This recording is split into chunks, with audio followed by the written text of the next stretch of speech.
Muy buenos días, jóvenes. Espero que tengan un excelente día. Bienvenidos una vez más a la asesoría de Español 1. Soy la Miss Gloria Ricalde. Comenzamos. Como bien saben, el tema es comparación de poemas. El ámbito al que pertenece es el ámbito de literatura y el aprendizaje esperado es lee y compara poemas de diferentes épocas sobre un tema específico. ¿Ok? Bueno, los subtemas que corresponden a este contenido es el contexto cultural, el mundo social del poema, el espacio en la creación del ambiente, recursos literarios y comparar poemas de diferentes épocas. Como bien saben, en la sesión anterior vimos los primeros 3 puntos y en la sesión de hoy voy a concluir con los 2 últimos. Bueno, a manera de realimentación, les voy a mencionar sobre el contexto cultural, el mundo social del poema y el espacio en la creación del ambiente, sobre la importancia que tiene en la misma, ¿ok? Recordemos que el contexto cultural se refiere a todo lo que envuelve al escritor o al poeta, ¿sí? Sus tradiciones, su vestimenta, su cultura, su lenguaje, la situación política, económica y social de su país o de la etapa en la que él vivió. A eso se refiere el contexto cultural, el cual se va a ver proyectado casi siempre en sus escritos, puesto que son cosas o situaciones que influyeron en su momento y que él los quiso proyectar en sus poemas. Recuerden que también el mundo social del poema corresponde a las situaciones en las que se desarrolla el poema. Hay situaciones reales como no reales. Las reales son las que tienen mayor facilidad de identificación al momento de leer el poema y las no reales o las que no están apegadas a la realidad son las que corresponden a la imaginación del poeta. Es decir, él cuando plasma algo que le proyecta, que le impacta, pero que solo existe en su imaginación, a nosotros nos va a generar un poquito más de complejidad identificar en esa situación porque no está pegada a la realidad, ¿sí? Y el otro punto es el del espacio en la creación del ambiente. Este se refiere a un espacio que no tiene relación como el espacio físico, como se maneja en la narrativa, ¿sí? En la narrativa mencionan al espacio como el lugar donde se desarrollan las diferentes acciones de los personajes, como pudiera ser un bosque, un castillo, un palacio, en una granja, etcétera, ¿ok? Pero en este caso, cuando estamos hablando de poemas, se refiere a un espacio simbólico. Ese espacio simbólico tiene relación con las emociones y los sentimientos, lo que nos proyecta el poema al momento de que nosotros estamos leyendo y nos estamos adentrando al contenido del poema. No sé si les ha pasado, por ejemplo, cuando ustedes leen un poema y dicen, ay, qué bonito, este poema habla del amor, o ay, qué padre, habla sobre la paz. Entonces, a eso se le llama el espacio simbólico, que nosotros tenemos que identificar para poder comprender el contenido de la misma. ¿Sí? Bueno, eso es de lo que trató en la sesión anterior. Ahora vamos a abordar estos 2 últimos puntos. Empezamos con lo de los recursos literarios, ¿sí? Entonces, cuando hablamos de recursos literarios, en automático estamos hablando de expresar nuestras ideas de una manera distinta a la habitual. Es decir, damos a conocer un punto de vista, un comentario, pero no de manera habitual, ¿ok? Para eso les pongo un ejemplo. En la hojita del lado izquierdo de su pantalla pueden ver que dice, de poeta y loco todos tenemos un poco. Y en el lado derecho dice, nadie actúa siempre racionalmente, puesto que en su conducta a veces irrumpen sin control las fuerzas típicamente ilógicas del arte, como la música, el amor, que es la poesía, o la locura. ¿Ok? Acá están 2 maneras diferentes de transmitir un pensamiento. Ahora, la pregunta que tengo para ustedes es, ¿cuál es el sentido literal? ¿Cuál es el sentido figurado? ¿Ustedes lo pueden identificar? ¿Sí? Bueno, pues la idea de esta explicación es para que puedan comparar las diferencias que hay entre uno y otro. ¿Sí? En el primero que les leí, de poeta y locos, todos tenemos un poco, significa que estamos hablando con sentido figurado.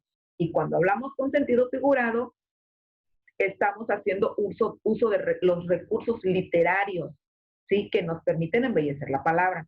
Y cuando hablamos en el sentido literal, lo expresamos de la manera como está redactado en la parte derecha, ¿sí? Así tal cual. ¿Qué significa esto? Es decir, yo digo, de poeta y loco, todos tenemos un poco, significa lo que está aquí. Cuando yo quiero decir eso en manera literal, digo, nadie actúa siempre racionalmente, puesto que en su conducta a veces irrumpen sin control las fuerzas típicamente ilógicas del arte. Punto suspensivo. ¿Ok? A eso se refiere. Uno es el sentido figurado y el otro es el sentido literal. ¿Ok? Bueno, jóvenes, vamos a pasar con ejemplos para ver si fortalecemos más esta parte. En el primer cuadro nos mencionan, cuando ella llega, la habitación se ilumina. Aquí estoy utilizando el sentido figurado, es decir, estoy haciendo uso de los recursos literarios. ¿Y qué significa esto en el sentido literal? Significa le alegra la llegada de una persona. Bueno, vámonos con el siguiente ejemplo. Dice, la noticia fue un balde de agua fría. O vuelvo a utilizar el recurso, el sentido figurado. Ok, lo quiero decir en sentido literal. ¿Cómo lo voy a decir? La noticia llegó inesperadamente y causó una sensación desagradable. Así lo estoy expresando de manera literal. Siguiente ejemplo. Esta fiesta era un cementerio. ¿Sí? ¿Y qué quiero decir con esto? Ah, ok. Dice, el clima de la fiesta en un lugar de ser festivo era triste. A eso nos referimos con estar hablando en sentido literal y en sentido figurado. Y el último ejemplo nos dice, lo puso entre la espada y la pared. Ah, estoy haciendo uso del sentido figurado. Lo expreso en sentido literal y nos dice, no le dejó otra opción. ¿Ok? Esto se maneja mucho en la parte poética al momento de redactar los poemas. Sin embargo, también nosotros lo manejamos de manera, al momento de comunicarnos, ¿sí? De manera inconsciente, a veces hacemos uso de esa parte del sentido figurado para dar a entender otras cosas. Este punto también lo abordamos en dichos, refranes y pregones. Cuando decimos algo, un comentario hacia otra persona por alguna situación que está viviendo y utilizamos a lo mejor un dicho o un refrán. Bueno, pues tiene más o menos relación con ese tipo de recursos literarios y específicamente con el sentido figurado. Ok, chicos, bueno, espero que estos ejemplos estén sirviendo de mucho para ustedes y se pueda comprender un poquito más la diferencia que hay entre uno y otro. Bueno, ahora la pregunta es, ¿cuáles son las figuras retóricas? ¿O cuáles son esas figuras que permiten hablar en sentido figurado? ¿Sí? Bueno, la que nos señala específicamente el libro son metáfora, comparación, imagen, personificación, hiperbatón, elipsis. ¿Ok? Hay más. Hay un mundo de figuras retóricas que podemos ocupar al momento de redactar un poema. Sin embargo, la que nos señala el libro específicamente son estas.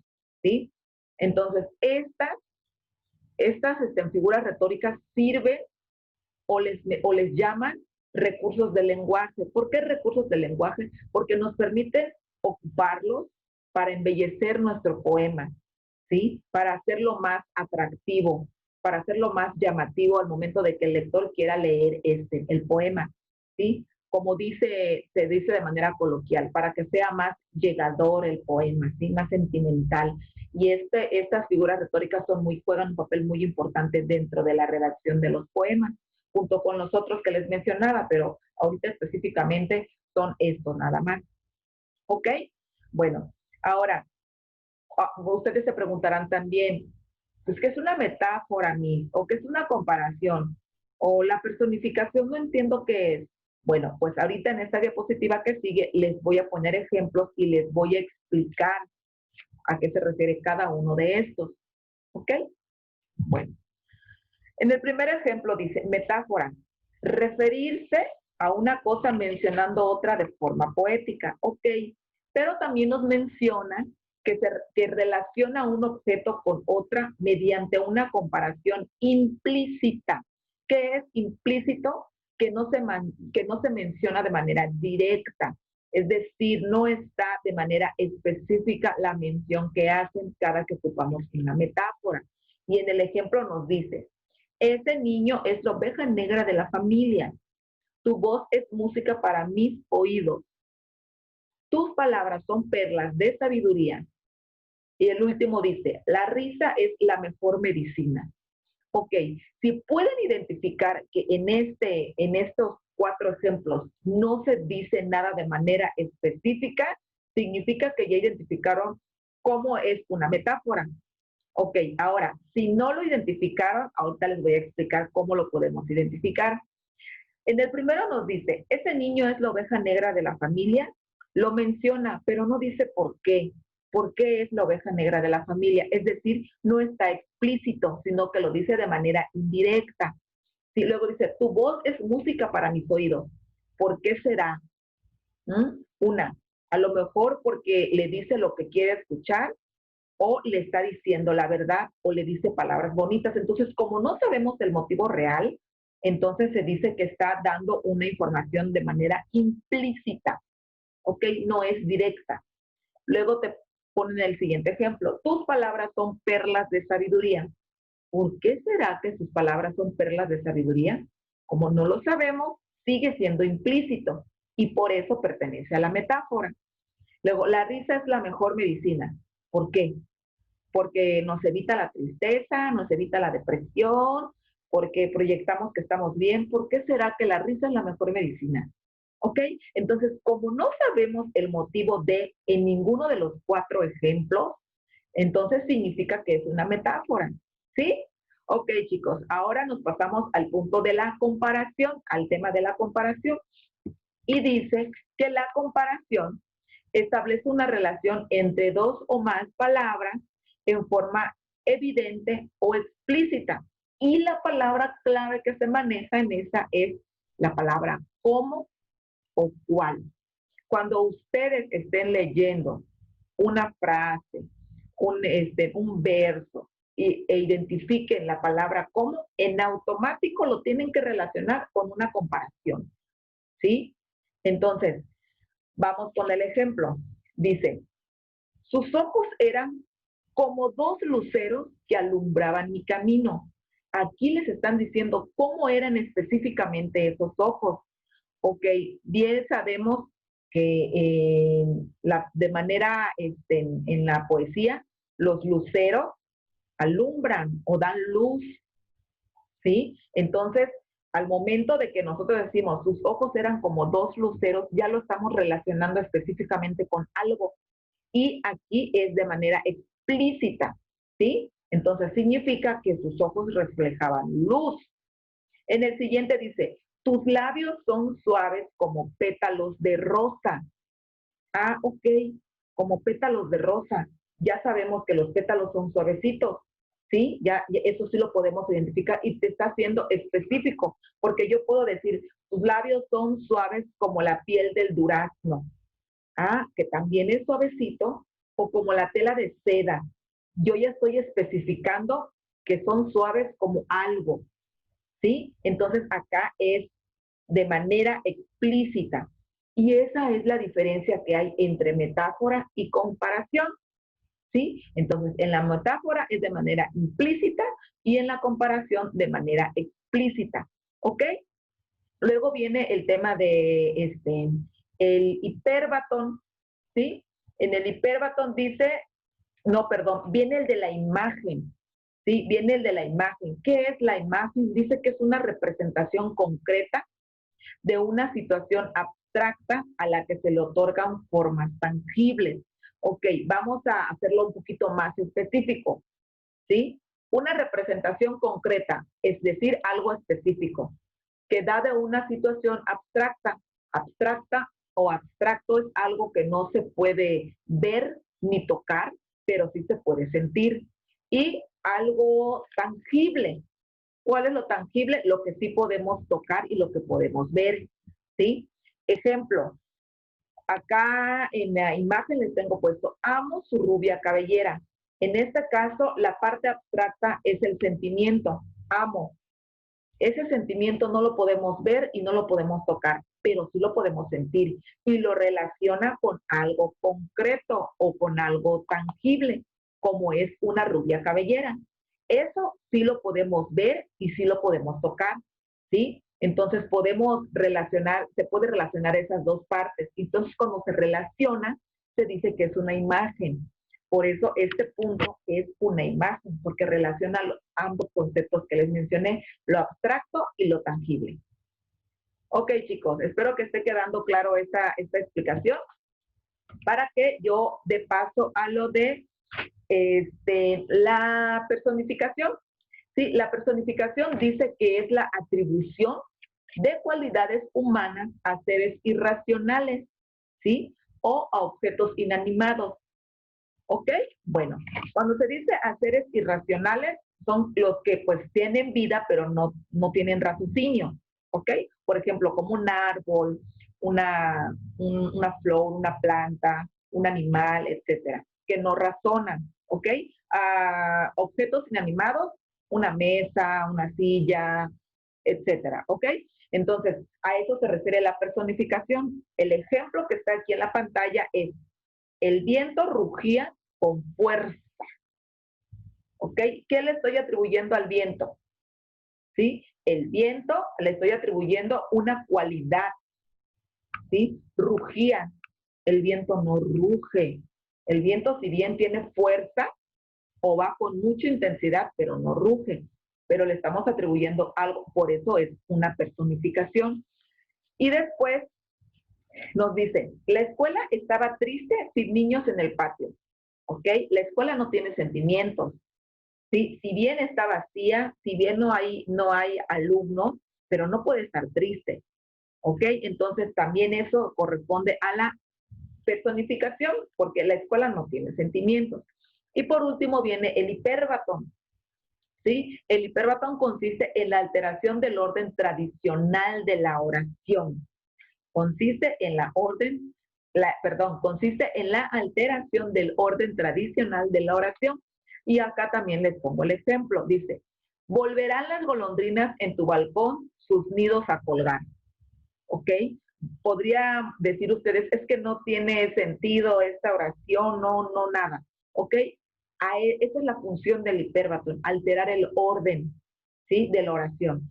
Ahora, en el orden lógico sería, las golondrinas volverán a colgar sus nidos en tu balcón, ¿sí? Cuando hacemos el uso del hiperbatón, normalmente es para generar una rima al final, o sea, con otra rima, ¿sí?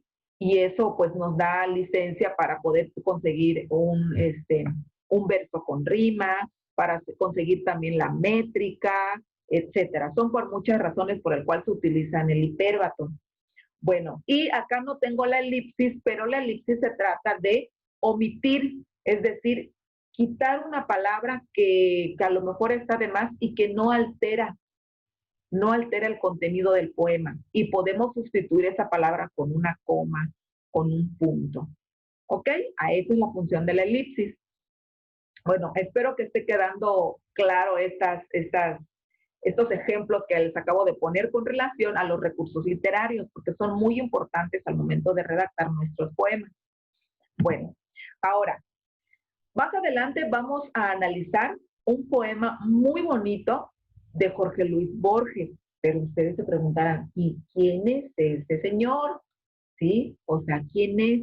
Bueno, y aquí les tengo un poquito de historicidad con relación a este señor. ¿Para qué nos sirve un antecedente biográfico leve de este personaje? Uno, para poder comprender su contexto cultural. Dos, para poder entender el mundo social del poema.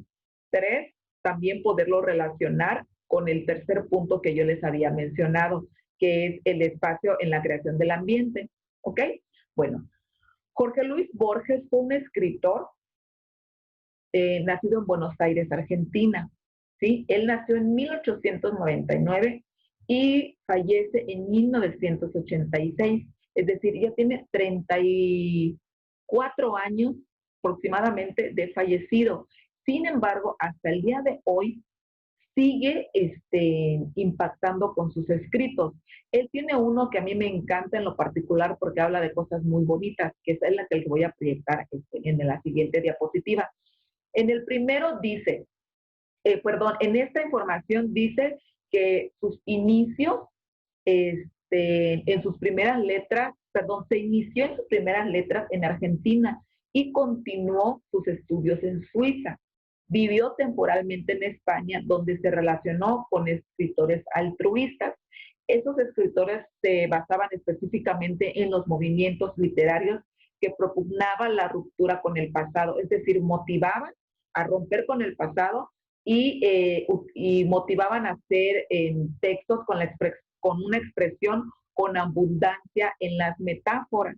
¿Ok? Entonces, si se dan cuenta, este punto que les menciono está influyendo de manera directa en su forma de redactar de este autor o de este poeta. ¿Sí? Luego dice que sus letras se mezclan con la realidad y la fantasía. Ojo, chicos, que acá hay pistas, teniendo como protagonistas principales, es decir, sus personajes de sus poemas o el contenido de sus poemas iban dirigidos a soldados, gauchos y figuras históricas, ¿sí? Su poesía caracterizada por una sobrevaloración de la metáfora, y esa sobrevaloración de la metáfora lo proyectó específicamente en estos textos que llevan por título Discusión, que fue publicada en 1932, Poemas en 1943, en Ficciones en 1944 y El Aleph en 1949. Entonces, en estas específicamente hizo mucho sobre hincapié sobre el uso de la metáfora, lo que acabamos de analizar. Dice también que a pesar de haberse educado en Europa, trató temas propios de su país natal en poemarios como Fervor de Buenos Aires, Luna de 1923, Luna de Enfrente en 1925 y Cuaderno de San Martín en 1929. Además compuso letras de tangos y milongas, es decir, todo eso tenía relación con su país de origen. Buenos Aires, Argentina. Es decir, que en su época que él vivió, en ese tiempo, sí, le impactó, influyó mucho su contexto cultural para que él siguiera escribiendo, porque a pesar de que vivía en Europa, él sus escritos los basaba en su contexto cultural. Es por ello que les digo que es importante conocer el antecedente del escritor para poder comprender sus poemas, ¿ok? Dice que a pesar de que nunca recibió el Premio Nobel de Literatura, obtuvo importantes distinciones.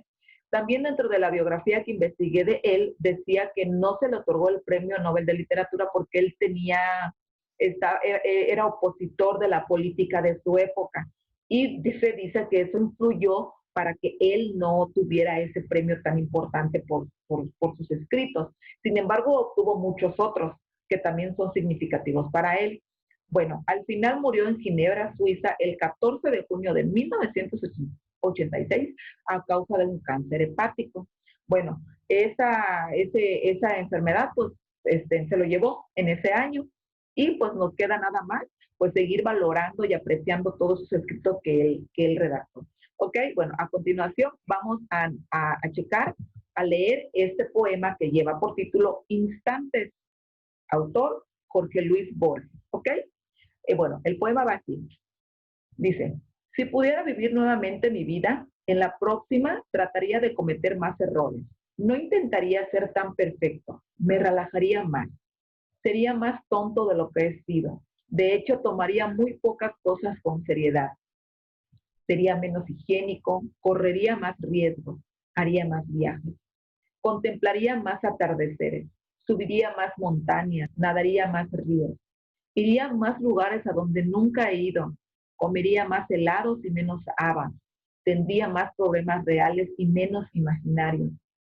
Yo fui una de esas personas que vivió sensata y prolíficamente cada minuto de su vida. Claro que tuve momentos de alegría, pero si pudiera volver atrás, trataría de tener solamente buenos momentos. Por si no lo saben, de eso está hecha la vida, solo de momentos. No te pierdas el ahora. Yo era uno de esos que nunca iba a ninguna parte sin un termómetro, una bolsa de agua caliente, un paraguas y un paracaídas. Si pudiera volver a vivir, viajaría más liviano. Si pudiera volver a vivir, comenzaría a andar descalzo a principios de la primavera y seguiría descalzo hasta concluir el otoño. Daría más vueltas en calecita, contemplaría más amaneceres y jugaría con más niños. Si tuviera otra vez vida por delante. Pero ya ven, tengo 85 años y sé que me estoy muriendo. Ok, ¿qué les pareció, jóvenes? Es algo, un poema muy intenso, ¿no? Un poema que nos motiva a qué. ¿Ustedes a qué creen? ¿A qué creen? Está claro el mensaje que nos envía.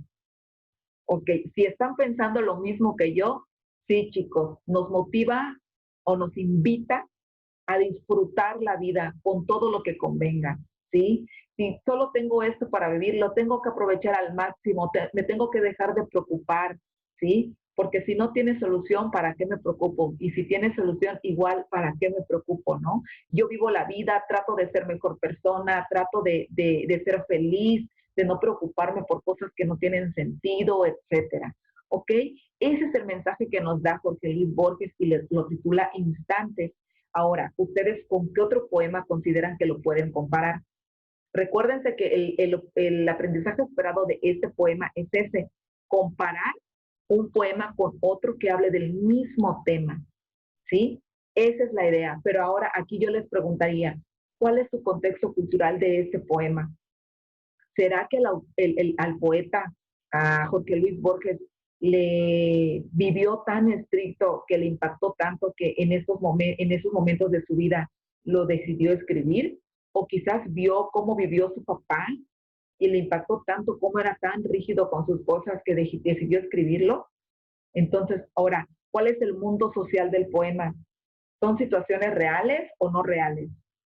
Reales, ¿verdad? Porque vemos que dice, habla sobre el río, habla sobre el otoño, la primavera, que todo lo que nos menciona lo podemos imaginar y de cierta manera lo podemos hasta vivir, ¿sí?